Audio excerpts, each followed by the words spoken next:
com pessoas fantásticas aqui, pessoal, iniciando essa live. Olha lá, dancei mesmo. Seja bem-vindo, João Guilherme. Ainda bem que você está aqui. Poxa vida. E agradecer a vocês já de antemão. Quero falar em nome do Monge Dokan, que ia participar aqui da live com a gente. Ele está com sintomas da Covid, então está com febre, indisposto. Mas aqui eu já emano energias boas para você, quem estiver na live também. Vamos emanando aqui num fluxo desse movimento lindo de energia, de conexão, de busca da essência, com um tema que é Seja Você o Mundo que Quer Viver.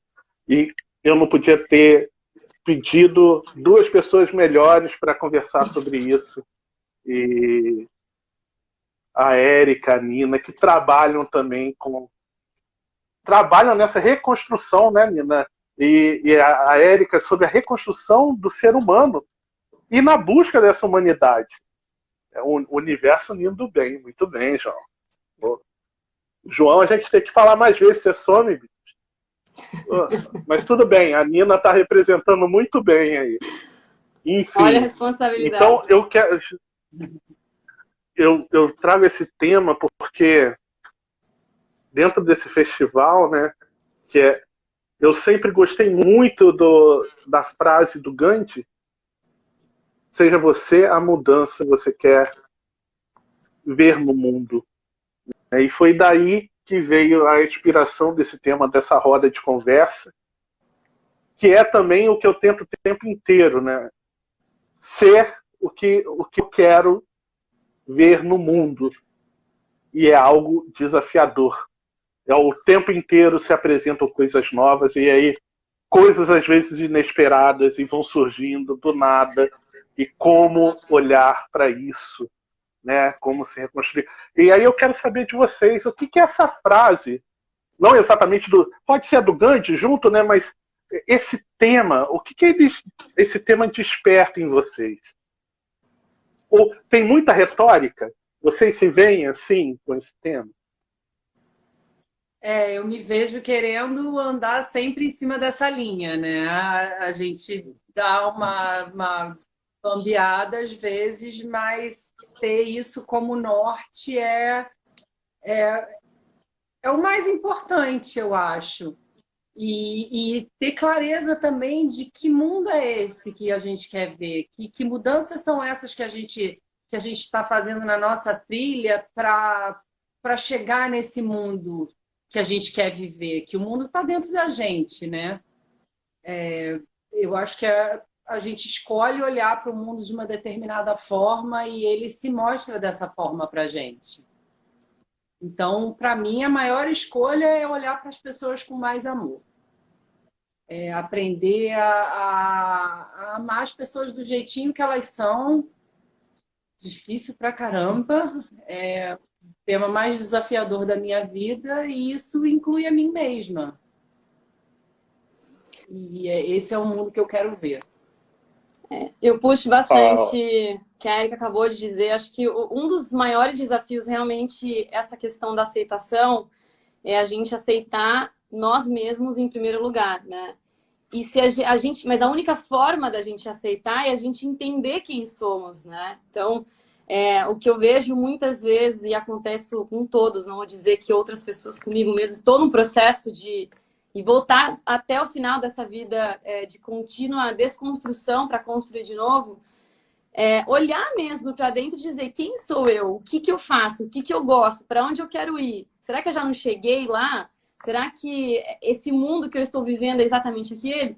E nessa correria, até mesmo a pandemia ajudou a frear um pouco isso, mas também gerou diversos transtornos e aumentou até mesmo a ansiedade, porque as pessoas começaram a olhar para dentro delas o que a gente normalmente não fazia. A gente vive nessa correria de olhar na superfície só, como se fosse um iceberg, né? A gente olha o topo dele, né, para cima. E a gente esquece de olhar para dentro. Ou esquece, ou tem medo, ou não se sente confortável, ou não busca ajuda, né? A gente tem a sensação de que a gente tem que fazer tudo sozinho, porque se a gente não fizer, é como se fosse um fracasso. e na verdade não é um fracasso, né? Então, ser o mundo que a gente gostaria de ver, viver e visitar começa realmente pela gente, né? A gente julga muito, o ser humano é um ser julgador, porque a gente somos mamíferos, vivemos em bando, e a questão de você sentir parte de e fazer parte de já começa julgando, isso é uma coisa natural. A gente queira ou não, a gente já acorda julgando. Então, como fazer com que esse julgamento venha ao favor, né? Com perguntas. Então, olhar para dentro não é confortável, não é um processo único, nem simples, nem de uma via, mas eu vejo como um fator principal para você conseguir realmente viver aquilo que você quer viver, né? E é interessante que você falou aí que realmente... E é uma coisa que a gente está debatendo aqui desde ontem, né? Aliás, muitas rodas a gente debate muitas coisas que acabam se interpenetrando ali, né? Apresentando agora alguns parceiros, a gente falou sobre isso, né? A importância que a gente vive numa dicotomia, poderia dizer assim, que se você quer algo bom, faça você mesmo, né? Mas ao mesmo tempo vem aquilo, juntos somos mais fortes, que foram as frases que eu soltei ali. E aí a gente vive nessa dualidade, entrando num desequilíbrio dela, né? Porque ou eu vou, não, eu tenho que fazer sozinho, não preciso de ninguém. Gente, fazer por si só é necessário. A gente precisa fazer por nós. Ninguém vai fazer por nós o que cabe a cada um. É fato. Agora, eu fico olhando assim aqueles que se prendem a isso por causa disso. Não, eu sou super poderoso. Eu estou usando um hiperlativo aqui, né? Que eu sou super poderoso. Né? No meu caso, na parte a pensar. Eu não ficava buscando ajuda no momento áureo da minha vida, assim. Buscar ajuda. Eu tenho tudo em mim. Por que eu vou buscar ajuda para o outro? É lógico que eu não pensava exatamente com essas frases, não. Tá? É porque eu seguia ajudando os outros e falei, pô, se eu não sou capaz de cuidar de mim, né? E ao mesmo tempo, eu fui aprendendo, né? É lógico que eu fui aprendendo em alguns aspectos que eu preciso do auxílio do outro também para me curar.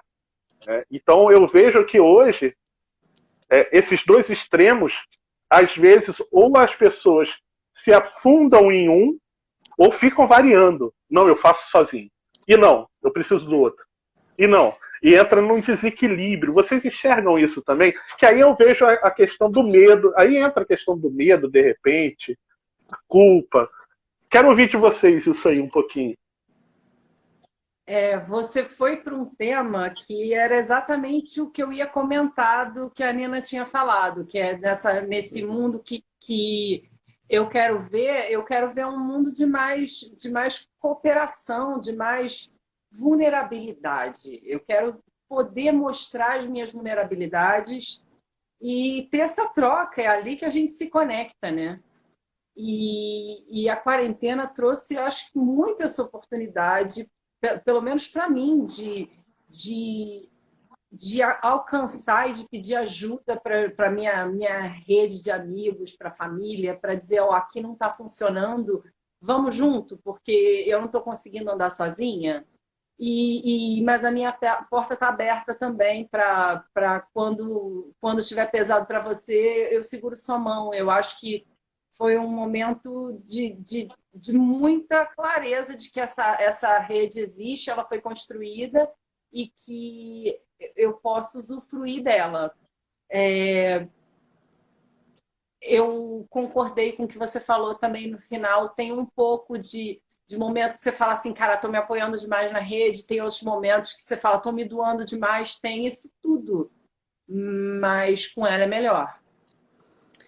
Com a rede, né? Com a rede. Eu vou até puxar esse gancho. Você falou de medo e de rede, né? Que eu até coloquei essa semana. Não vou entrar no assunto em si, mas eu achei muito curioso que rendeu até um papo extracurricular, digamos assim. Não sei se vocês viram a matéria que dizia sobre a depressão do Silvio Santos, né? E segundo o que trazia a matéria, né? Segundo o que dizia a matéria, não é uma afirmação minha, a depressão do Silvio se acentuou no momento em que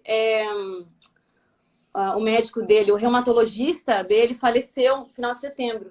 E ele seguia piamente o que aquele médico há anos, mais de 15 anos, ele seguia o que aquele médico dizia, né?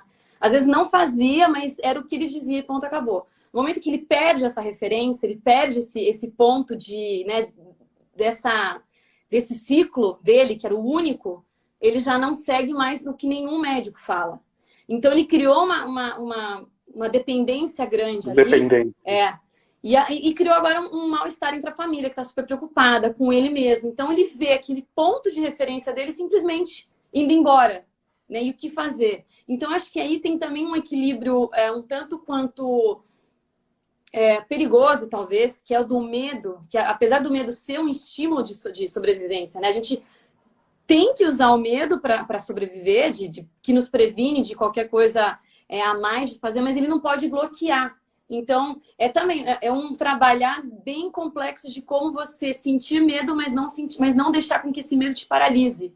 Então, foi uma questão que essa semana, quando eu li essa matéria, sem julgar a veracidade, eu quero dizer o contexto que essa matéria trouxe, me fez pensar o quanto a gente se agarrar só também, ou de que forma você não agarra, mas tenta essa balança desse equilíbrio, o quanto isso é benéfico ou não.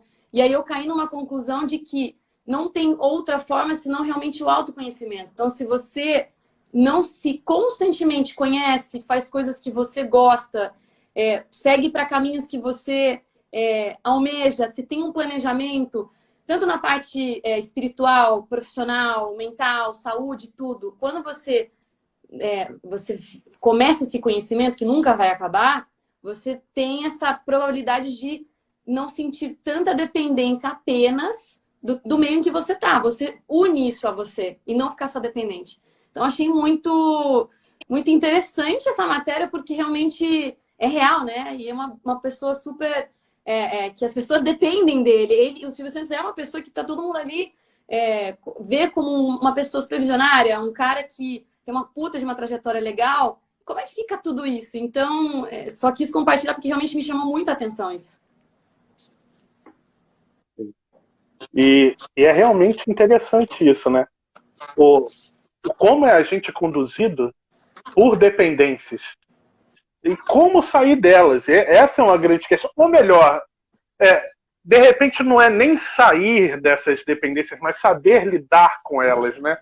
Porque pode ser, me vindo agora à mente, mas é algo que a gente pode trabalhar aqui, que a dependência, e eu não sei encontrar, eu estou usando a palavra dependência agora porque eu não encontro agora uma outra palavra como positiva nisso, né?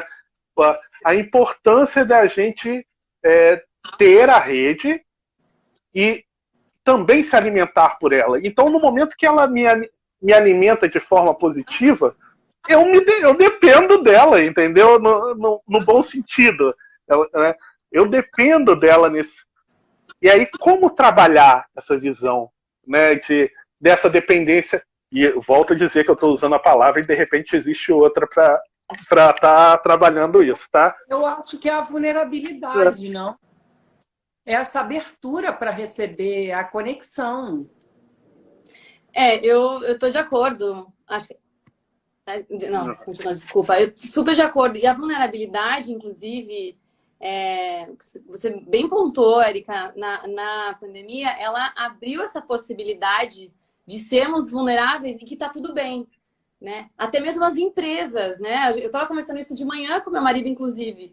Quando a gente diz sobre empresa, a gente está naquela era da felicidade, em busca da felicidade, e que a permissão de testar, de provar, nunca foi tão permitida para as outras pessoas. Tudo bem que tem aquela máscara que a gente veste, principalmente na internet, enfim, que não é o mundo real, o mundo conectado e o mundo desconectado, mas essa vulnerabilidade, ela realmente é uma das maiores habilidades ou características, comportamentos, não sei definir bem, que ajuda tanto empresas quanto pessoas a ser aquilo que vieram para ser.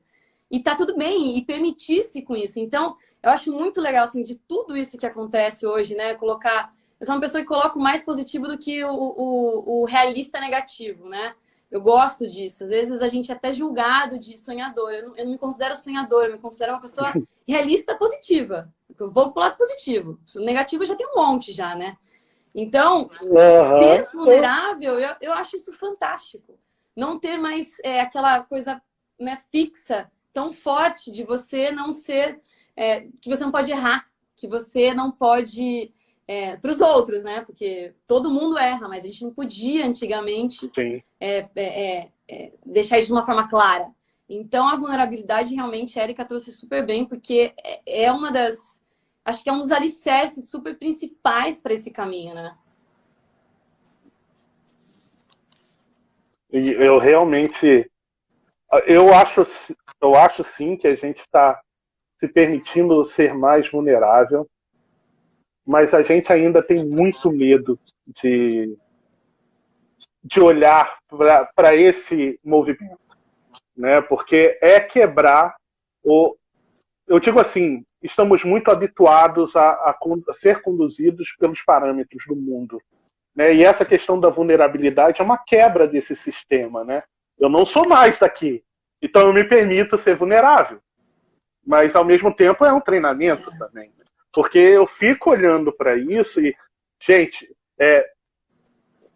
quando percebo o erro, e é lógico, tem erros que a gente não percebe e demora para perceber, né? E tem erros que são erros que vêm de fora sendo apresentados para vocês, e às vezes o movimento que você faz não espera, né? E aí você vai se adequando a isso, mas olhar para isso ainda eu entendo, pelo menos, ainda vejo, ainda é muito desafiador, porque é quebrar o paradigma social, vou dizer o status social, né? Perante o mundo, quem é o Gabriel? E aí no momento que ele erra, as pessoas às vezes não... Eu falo em inúmeros tipos de erro. As pessoas olham para ele, para o erro, e tacam pedra. Porque se conhece a Nina, pô, eu conheço a Nina. Ela pode errar, obviamente. Mas se eu conheço a Nina de verdade, ela errou, eu vou falar, não, eu entendo que ela não é assim, vou conversar com ela, etc. Tal, mas são duas vertentes que eu estou trazendo. Né? A minha dificuldade de olhar para o erro e permitir que aceitar ele, eu errei, eu erro, etc. Dane esse mundo, quebro essa barreira aqui. E outra também se posicionar perante o que o mundo exige de você, perante esse movimento, né? De julgamento que você falou, e não falo aqui do julgamento próprio, não, do julgamento externo. Diguem aí. Que a vulnerabilidade, ela meio que ela vai se retroalimentando, assim, a gente vai curando também essas feridas, porque quando a gente se expõe, o outro se expõe também. A gente vai quebrando a nossa casquinha, o outro vai quebrando a dele, vai entrando mais e conhecendo melhor. E aí vai ficando menos assustador tudo isso. Vai ficando mais possível essa troca. Que antes estava muito duro, estava muito no superficial, estava todo mundo falando do tempo, quase. E aí volto para essa coisa da gente ter a oportunidade de trocar. E quando a troca também é muito positiva, essa vulnerabilidade, quando a gente se expõe, a gente recebe também isso do outro, a gente tem uma troca intensa, aí acontece um equilíbrio, que é o que você estava falando antes, você falou de dependência e eu falei de vulnerabilidade. Quanto mais vulnerável eu me coloco, menos dependente eu me sinto, porque eu começo a encontrar equilíbrio em mim mesma. Quando eu me separo dos meus encontros, quando eu me separo das minhas relações, eu estou tão plena com a troca que eu tive, que aí eu consigo trabalhar as minhas próprias necessidades. Aí eu volto para o autoconhecimento, que a Nina também mandou muito bem no início, que é ver o que me alimenta, quais são as minhas necessidades. e o que me faz feliz, não junto com o outro, não na dependência do outro. E eu acho também que é algo muito comum, né? A gente vive numa era dessa busca da felicidade, mesmo que a geração X trouxe para isso, né?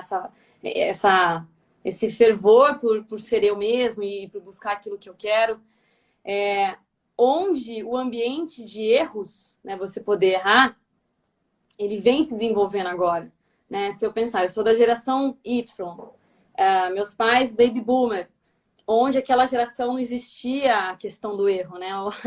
Ou é isso, ponto, acabou. Eu não estou julgando nem que isso é errado, nem que é certo. Uma realidade, né? A forma como o ser humano convive entre si vai justificar a forma como a gente interage com as pessoas e a forma como a gente trabalha, seja numa empresa, seja entre convívio pessoal. E essa questão de mudança, né, ela leva tempo.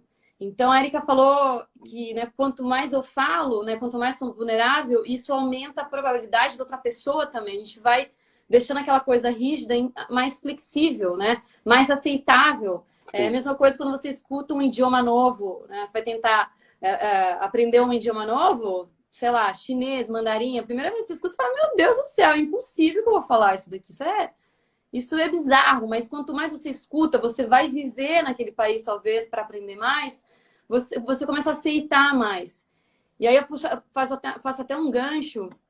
Eu estava dando aula segunda-feira, e eu contei isso recentemente também. Eu estava dando aula segunda-feira, e eu falei, eu estava falando sobre o tema de Design Thinking, e eu fui falar que o mundo caminha por um mundo mais, eu ia falar humanizado, porque o Design Thinking ele é centrado no ser humano, né? A resolução de problemas centrada no ser humano. E eu falei no mundo mais humano. E aí uma pessoa, um aluno, ele, né, interrompeu educadamente e disse que era muito lindo o que eu estava dizendo, mas que o mundo não tinha nada de humano. Que, né, óbvio, se você olhar corrupção, briga, guerra, assalto, matanças e por aí mais. Por isso que eu falei que eu vou para o lado mais positivo, mas eu sei que a realidade ela não é da forma só borboletas como a gente muitas vezes quer pintar ou desejaria que fosse. Uhum. E aí ele disse isso, falou, poxa, não tem nada de humano, muito lindo, mas ok. E óbvio, eu respeitei, eu disse que eu entendia que até inclusive eu estava de acordo com esse mundo, que é o que eu via também.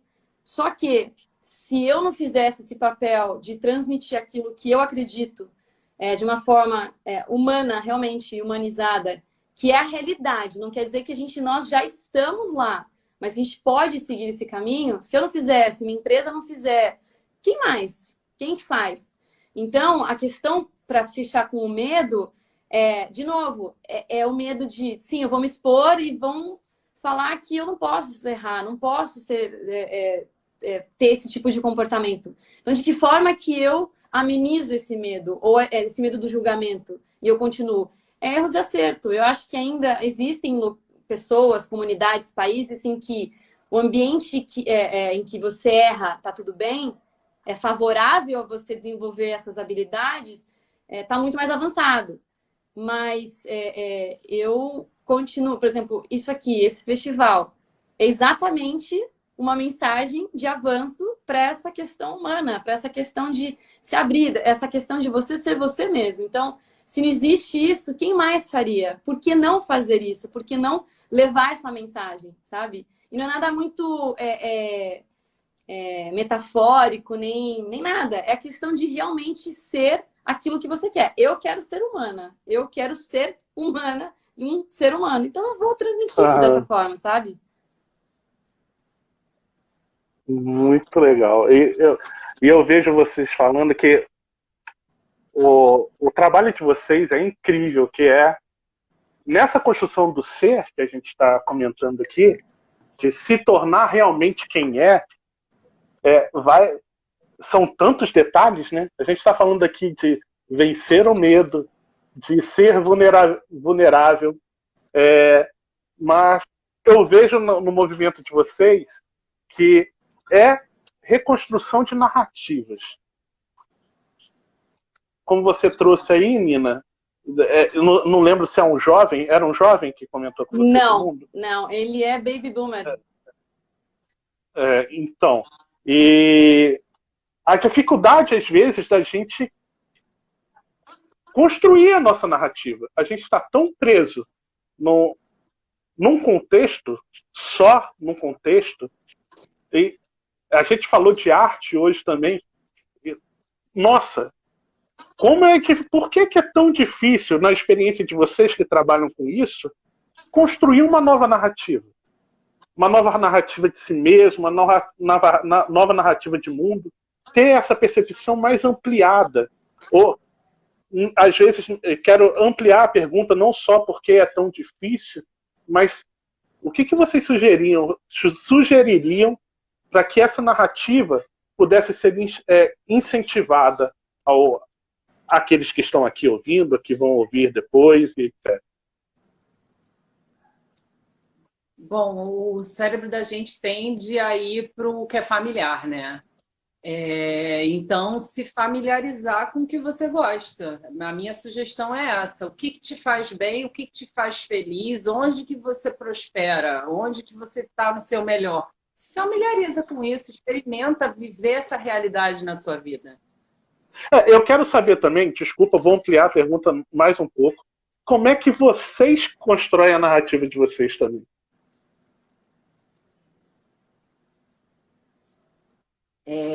Eu estava falando de se familiarizar com o desconhecido, então eu vou usar esse mesmo exemplo. Eu acabei de vir de uma aula de dança agora de manhã. Dança é uma arte que eu apreciei a vida inteira do lado de fora. Eu queria assistir musicais, eu queria ver filmes de dança, balé, eu sempre fui encantada com tudo isso, do lado de fora. Eu dançava ali no cantinho na festa e era o suficiente para mim. E aí, quando eu percebi que o meu trabalho é exatamente recriar narrativas e que eu sou a modelo, o meu próprio laboratório, seria hipocrisia eu não ir dançar. Então, eu me joguei uma porrada de aula de dança. Vai fazer balé, vai fazer forró, vai fazer o que você quiser, mas vai dançar, porque senão, como é que você está fazendo, reescrevendo a sua narrativa? Então, é o que eu falei de colocar na sua vida o que você gosta. E começar do zero, né? Fazer passinho que para mim parecia passinho de criança, mas eu comecei com essa idade. Toda idade está certa. E Eri, deixar a Nina falar. Sim, não, e você tem que celebrar esse teu passo aí, porque é fantástico. Eu faço a mesma coisa, você perguntou como que é a minha narrativa. É da mesma forma, eu tenho passado por esse processo de realmente olhar para mim. O que eu não fazia. Apesar de eu ser crescida e criada numa família em que meus pais incrivelmente permitiram esse ambiente de erro, de acerto, vai lá, testa, a gente está aqui com você. Eu sempre tive muito esse suporte, muito essa questão de faz o que você quiser. Se não der certo, a gente está aqui. Então, eu tive essa segurança muito grande desde sempre. E também cultivava o celebrar de pequenas ações. Inclusive, às vezes eram questões tão pequenas que eu tinha conquistado, só que era um motivo de festa, de motivo de... Não festa em si, mas era de celebrar aquilo. Poxa, que legal que você conseguiu. Então, isso eu vivenciei muito tempo, desde pequena. Só que chega um momento em que a gente cresce, sai de casa... E aí você começa a desconstruir aquilo que já estava construído com outras questões da vida. E você começa a seguir um fluxo normal e vai no flow. Aí que eu acho que é a questão, o problema de só seguir no flow, de absorvendo e não olhar. E eu passei por esse processo, eu acho que eu estive nesse flow por muito tempo, que o ano passado, no meio da pandemia, eu tive um estalo muito grande de que eu não posso continuar nesse flow. Eu tenho que reconstruir, fazer uma nova narrativa, porque senão a vida vai passar, o sopro vai acontecer e aí nada mais vai ser possível. Então eu tive que me contar uma nova narrativa e só foi possível no momento que eu parei realmente para olhar quem era a Nina. E eu já não conhecia mais a Nina, não ao seu total, mas eu estava indo que nem um iceberg, eu estava indo com a ponta para fora só aquilo que era muito fácil, muito rápido, algo que eu sabia que eu fazia muito bem e acabou. Mas o que eu quero? Será que, por mais que eu faça aquilo muito bem, é aquilo que eu quero? Ou aquilo que me sai naturalmente, é isso que eu acredito de verdade? Ou porque eu escutei tantas vezes as pessoas dizerem isso de mim, ou para mim, ou por mim, que eu vou acreditar. Então, eu mudei por completo a minha jornada, não digo por completo, acho que é injusto até mesmo dizer, mas eu dei um outro olhar, eu dei uma voltinha para um outro lado nessa minha trajetória, só que agora sim, olhando de volta para mim. Né? Eu passei por muito tempo, bloqueei, e depois eu estava só no caminho do trem, mas eu disse, para onde vai esse trem? Então, acho que esse olhar e esse desenvolvimento pessoal, esse autoconhecimento, é muito importante. Por isso que eu sou totalmente adepta a ter pessoas que te ajudem. Profissionais de verdade, profissionais... se você está em busca de saúde, da saúde espiritual, psicológico, você tem que ter uma pessoa, você tem que ter pessoas que te tragam para isso onde você quer estar. Mas antes disso, você tem que saber quem é você, né? E a gente, às vezes, foge disso. Então, esse foi meu caminho. Eu comecei a realmente, de novo, olhar e entender quem é a Nina, o que você gosta, o que você não gosta, o que você tem que parar de fazer, o que você tem que continuar fazendo. E eu tô nesse caminho, e é nisso que há um ano, inclusive, literalmente há um ano, esse mês faz um ano, que eu tô nessa reconstrução de quem eu sou. Caraca. Gratidão, Nina, por expor pra gente aqui a sua história engrandecedora. É uma honra ouvi-la, porque só nos acrescenta. Obrigado, tá? Pela oportunidade. E é Gabriel, lindo você não vai ouvir compartilhar a sua, não? Boa, Érica. Boa, Érica. A minha é o quê? Desculpa. Hã? A tua visão agora. Bom, eu acho muito importante essa reconstrução de narrativa. E como eu disse anteriormente, aí eu vou falar de mim, né? Para mim sempre foi muito fácil.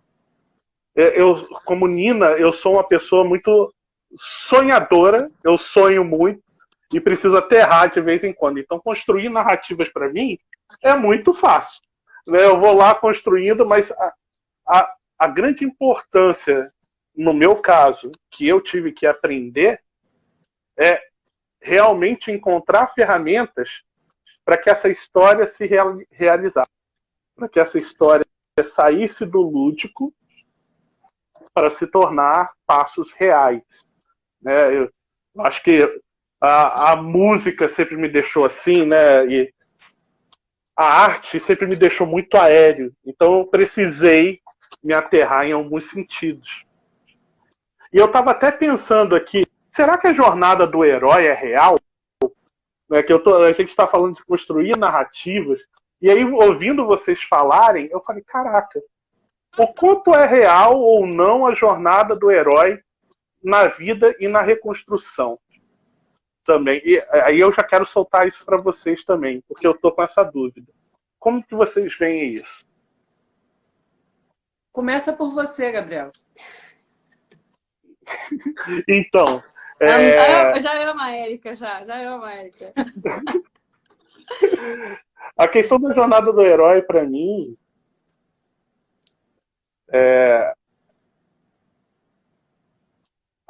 as etapas das nossas narrativas, da queda, da alavancagem, eu vejo que, vivenciando a história do herói, é um desafio muito grande para mim. Eu vejo que a jornada do herói é um desapego total que eu ainda estou em busca de alcançar. Que é a trajetória que eu digo, a trajetória da solitude, poderia dizer assim, a trajetória da solitude. E eu tenho uma questão de, não é exatamente dependência, mas eu trabalho muito melhor em grupo. Então o trabalho da solitude, para mim, eu estou começando a aprender agora. O Gabriel é um grande exemplo de herói para mim. Fábio, vai catar coquinho. Obrigado. Mas, enfim, então, nesse sentido, é algo que eu tenho mais dificuldade e venho me reconstruindo nisso. Né? Na questão de olhar para si e reconhecer em mim a potencialidade, que tudo está em mim, né? Que todas as ferramentas se encontram em meu ser. E é nele que eu tenho que buscar. E vivenciar isso é o que há de mais lindo. E eu aprendi isso, mas é algo que eu ainda estou aprendendo, né? A vivenciar esse caminho da solitude do herói. E eu falo solitude porque não é um caminho solitário, né? E quando eu falo solitário, também não é solitário, não significa exatamente pessoas ao redor, que também são, mas é entender que o mundo está em você. Então você está conectado com uma gama de sistema que te fortalece. Então é lindo também viver essa solitude, e é algo que eu tenho aprendido e me mergulhado nesse sistema, nesse movimento. Agora eu quero ouvir de vocês. Eu vou complementar, porque acho que a Érica fez um giro assim ao contrário, eu gostei dessa. Mas eu tenho um pouco de receio, muitas vezes, de rotular, né? Como, por exemplo, a jornada do herói. Ou não só a jornada do herói, mas quando a pessoa está frágil, né? Se sente perdida, e ela se aferra com algo de alguém que deu muito certo ou que conseguiu e se transporta naquela pessoa, né? E de acreditar que aquilo vai dar certo, porque se ela fez, eu vou conseguir aquela coisa que é o motivacional sem nenhuma ação depois. Eu tenho um pouco de receio de que isso possa transformar, ser uma bomba relógio, né? Que com o tempo ela explode na pessoa se ela não souber o que fazer com isso.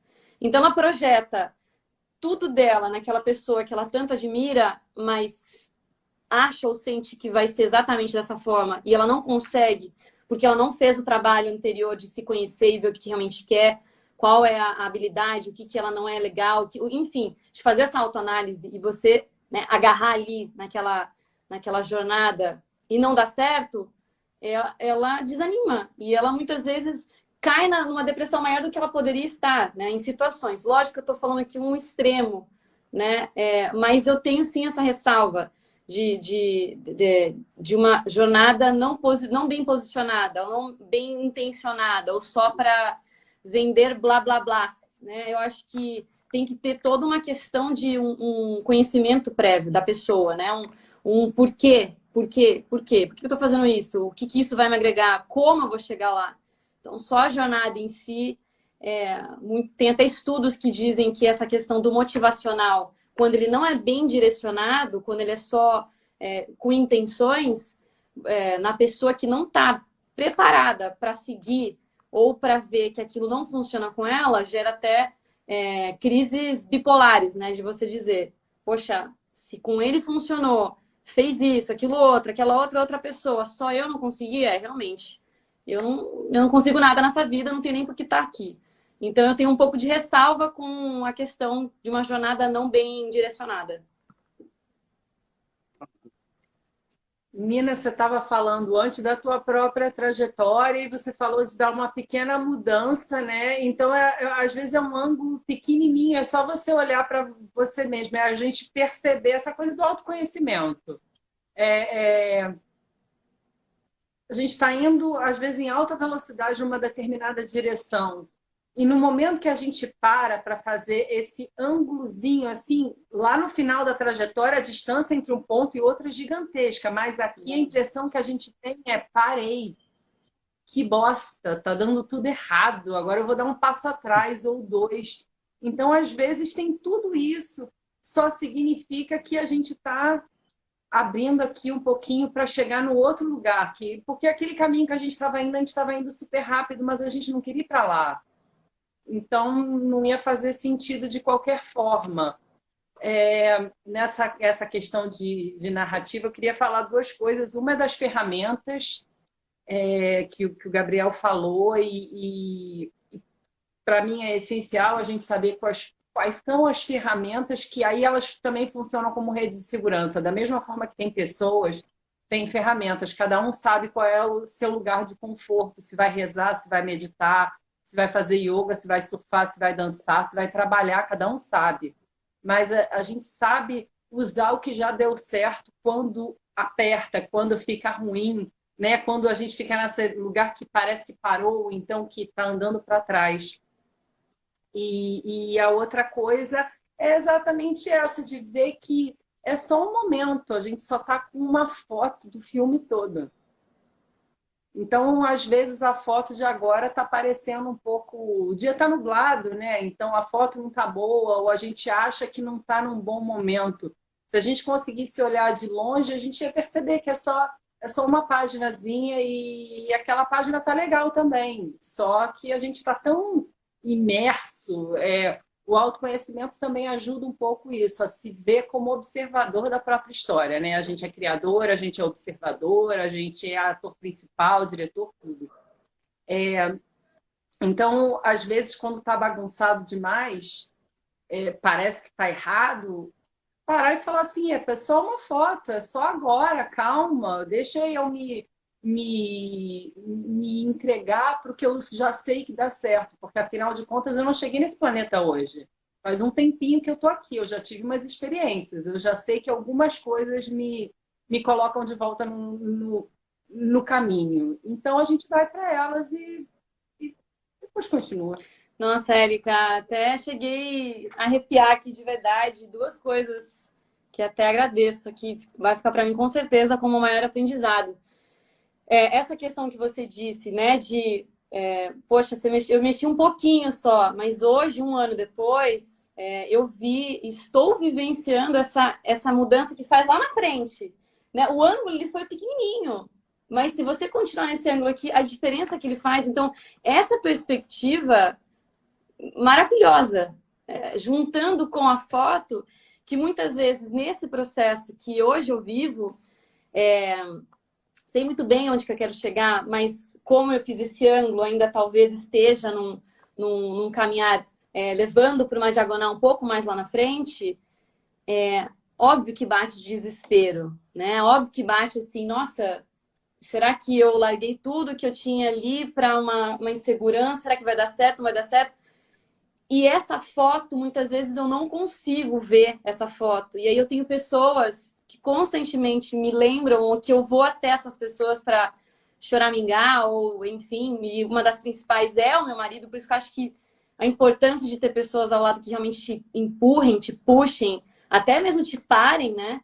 E hoje de manhã ele falou isso, falou, cara, e não foi a foto, mas foi, olha para trás, olha o caminhar que você fez, e olha tudo que você vai fazer. Então, fantástico e vai ficar aqui, eu vou até colocar aqui escrito a questão do ângulo e da foto. É isso. Junto com a vulnerabilidade, né? Acho que é um trio que te ajuda, né, nessa caminhada, né, nessa jornada das conquistas enfim, super, só complementar para te agradecer, porque realmente incrível o teu posicionamento quanto a isso. Muito grata. E eu acho muito interessante isso que vocês estão falando, e de poder, a gente está falando de autoconhecimento, e uma grande ferramenta é o reconhecer-se, né? Que é reconhecer não só a sua história, porque, e quando eu falo reconhecer a sua história também, de uma forma amorosa, né?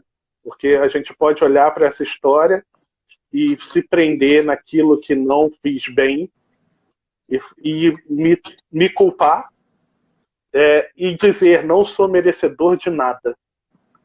Inconscientemente falando, né?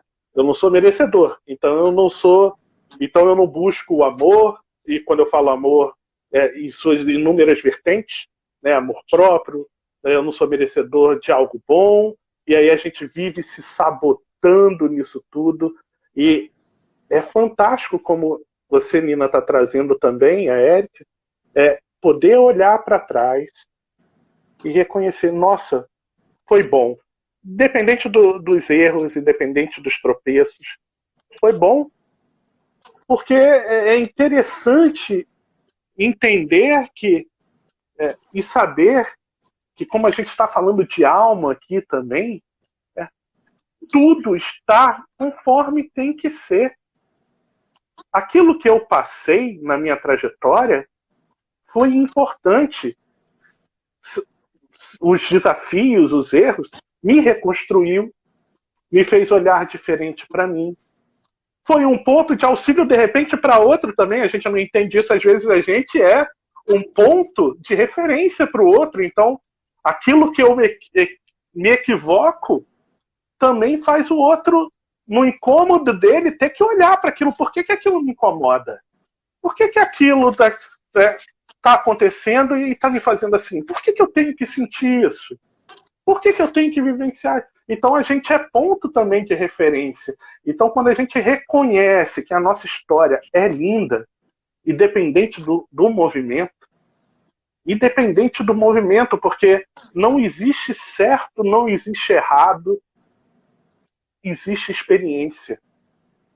E é para isso que a gente está aqui, para vivenciar cada experiência, independente do tom que ela tenha. A gente estava conversando aqui na roda da conexão espiritual, né, de entender que somos muito mais do que somente um ponto, uma linha reta de construção. Então, essa minha fala é que eu quero trazer, que ame sua trajetória, ame sua narrativa, porque ela é linda, a gente está vivenciando aqui um mundo, dimensionalmente falando, de sombras, mas as sombras não são algo ruim, são algo que nos transformam, né? Que a gente estava falando aqui, tanto como ponto de referência, as dificuldades que são apresentadas para a gente só são apresentadas para a gente porque elas vêm com carinho mostrar: Gabriel, segue por aqui, olha para isso, vivencia dessa forma. Olhe para essa sombra com mais carinho e com amor, como uma intenção do universo, da vida, de: olha, eu estou aqui por você e eu quero te trazer de volta ao seu eixo. Vem para cá, vem comigo. Então eu acho muito interessante esse reconhecimento dessa trajetória e entendimento disso, que eu acho que a vida fica mais leve, entender que tudo está para te melhorar, para te resgatar. Então, poxa, é fantástico entender isso, Nina. Obrigado, Érica. Obrigado. A gente já está chegando até nos minutos finais aqui. Eu queria que vocês falassem um pouquinho mais aí para a gente encerrar, mas eu já quero dizer que daqui a gente vai para uma oficina da Nina, especialíssima, especial a dessa, que é de design de vida para a galera, né? E ela vai trazer um pouco dessa ferramenta para a gente. Então, já quero agradecer de novo vocês, vou deixar vocês falarem um pouquinho, lembrar que na nossa bio tem a loja lá com produtos lindos da Maria Gabriela, da Thaís, que são artistas fantásticas, vocês têm que conhecer o trabalho delas, e tá lá, e o que for vendido, parte vai voltar para os projetos sociais do Instituto. Por favor, vocês. Érica, eu vou deixar você falar, porque depois eu vou continuar, então, senão eu vou falar muito. Tá ótimo. Bom, queria agora também agradecer esse ponto que o Gabriel trouxe, que é essa... Agora até fugiu o que eu ia falar, mas a visão de que está tudo certo do jeito que está, de que está tudo perfeito, sabe? Tem uma amiga minha de curso de constelação que ela sempre falava: está tudo perfeito. E as primeiras vezes que eu entrei em contato com essa ideia, me parecia tão absurdo, e hoje em dia eu me vejo repetindo isso tantas vezes ao dia, e essa lembrança, eu acho que a gente está o tempo todo se alimentando positivamente. A Nina falou dessa relação dela com o marido, dessa escolha que ela fez de ter ao lado dela alguém que alimente, que traga esse positivo, que a lembre de que o caminho que ela escolheu é o melhor caminho para ela e de que ela está fazendo o caminho dela no tempo dela. Então, essa clareza de que está tudo certo, de que as pessoas que a gente trouxe para o nosso caminho, de que a gente escolheu também são certas para ensinar o que a gente tem que aprender. essa é, inclusive, uma das ferramentas que eu tento nas quais eu tento me apoiar ao longo da trajetória, porque a gente não consegue controlar os nossos pensamentos o tempo todo, né? Vai para um lado, vai para o outro, é uma gangorra. Por mais positiva e realista que eu seja como a Nina, a cabeça às vezes dá uma topada, né? Aí dói, aí bagunça tudo e aí vem, de repente, uma música ou uma frase que te lembra que tudo é perfeito, ou então vem a ligação de um amigo no momento certo que lembra que tua rede de segurança tá funcionando, ou então alguém comete um erro que te previne de cometer um erro igual, e até assim a pessoa te ajuda. Então, lembrar que está tudo certo, que está tudo conspirando a nosso favor, esse projeto aqui da gente. Gabriel, muito grata pelo convite, muito grata por você ter criado o projeto, muito grata mesmo. E isso me lembra de que está tudo funcionando, que tá tudo perfeito. Muito grata, Nina, por compartilhar com a gente também. Que linda. Eu quem agradeço e foi maravilhoso te conhecer. Vou querer conversar com você depois, que eu acho que eu tenho muito a aprender contigo, muito lindo seu trabalho. E acho que para finalizar essa parte, o que o Gabriel dizia sobre o passado, tem uma frase não, construção de três momentos, acho que cabem aqui, eu tenho que respeitar meu passado, eu tenho que entender o meu presente para poder projetar o meu futuro. E qualquer uma dessas três partes, elas não podem existir sozinha nessa frase. Então, o Festival da Alma ele vem justamente nesse sentido, e por isso que é um projeto tão lindo, que trouxe tantos ensinamentos para a gente aqui. E tem que ter muita coragem, muita humildade, muita vulnerabilidade para levar esse projeto adiante. Por isso que minha gratidão fica aqui para você também, Gabriel. Eu que sou muito grato a vocês, e com a frase que a Nina falou, a temporalidade do amor seja vivenciada e celebrada por todos nós. Então a gente vai encerrar essa live daqui para abrir outra com a Nina, para ela começar essa oficina maravilhosa que vai ser fantástica de design de vida. Especial para a gente, hein? Érica, por aqui Nina, para assistir. obrigado. Obrigada, gente. Até breve.